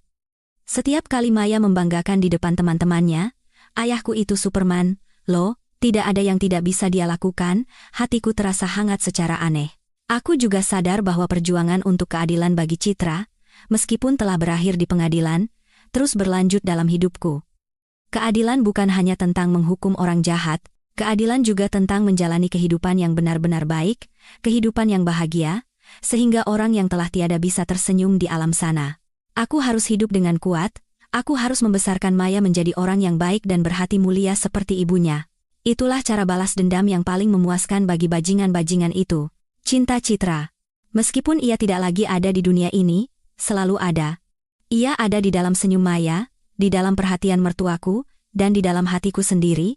Cinta itu, bersama dengan ikatan keluarga, menjadi benteng kokoh yang melindungiku dari semua badai kehidupan. Aku tahu bahwa dalam perjalanan ini, aku tidak lagi sendirian. 5 tahun berlalu sekejap mata. Kota ini telah banyak berubah. Jalan-jalan baru dibuka, dan gedung-gedung tinggi menjulang. Kehidupan masih sibuk dan ramai. Tetapi di rumah kecil kami berdua, waktu seolah berjalan lebih damai dan lambat. Maya kini sudah menjadi siswi kelas 5 SD. Ia tumbuh tinggi dan cantik, semakin besar semakin mirip ibunya. Matanya masih hitam dan besar, tetapi kini bersinar dengan kecerdasan. Ia sangat pandai di sekolah, selalu menjadi juara kelas, dan menjadi kebanggaanku. Setelah kejadian mengerikan di masa lalu, aku berhenti dari perusahaan lamaku dan membuka sebuah toko buku kecil di dekat rumah. Aku tidak menghasilkan banyak uang, tetapi itu memberiku ketenangan pikiran, dan yang terpenting, lebih banyak waktu bersama putriku. Setiap sore setelah pulang sekolah, Maya akan berlari ke toko buku dan dengan bangga menceritakan apa saja yang terjadi di sekolah. Pemandangan putriku yang duduk di dekat jendela di bawah sinar matahari sore yang kuning, sedang asyik membaca buku, adalah lukisan terindah yang pernah kumiliki dalam hidupku. Kami masih sering mengunjungi makam Citra. Makam itu selalu bersih dan penuh dengan bunga krisan putih. Setiap kali datang, Maya akan menceritakan pada ibunya tentang prestasi akademiknya dan cerita-cerita menyenangkan di kelas. Aku hanya berdiri diam, memandangi kedua ibu dan anak itu berbicara. Aku percaya di suatu tempat, Citra selalu mengawasi putri kami dan merasa bangga. Kasus di masa lalu berakhir dengan putusan yang setimpal bagi Surya dan komplotannya, hukuman mati dan penjara seumur hidup. Keadilan telah ditegakkan, tetapi luka di hati kami sekeluarga tidak akan pernah sembuh sepenuhnya. Sesekali dalam mimpi, aku masih melihat pemandangan mengerikan di pabrik yang terbengkalai itu. Tetapi sekarang, aku tidak lagi takut. Aku telah belajar untuk menghadapinya dan hidup bersamanya. Suatu malam di akhir pekan, kami berdua duduk di beranda, memandangi bintang-bintang. Maya menyandarkan kepalanya di bahuku. Ayah? Tiba-tiba ia bertanya, kalau sudah besar nanti, aku ingin jadi polisi seperti Om Heru. Aku terkejut dan menatap putriku. Kenapa?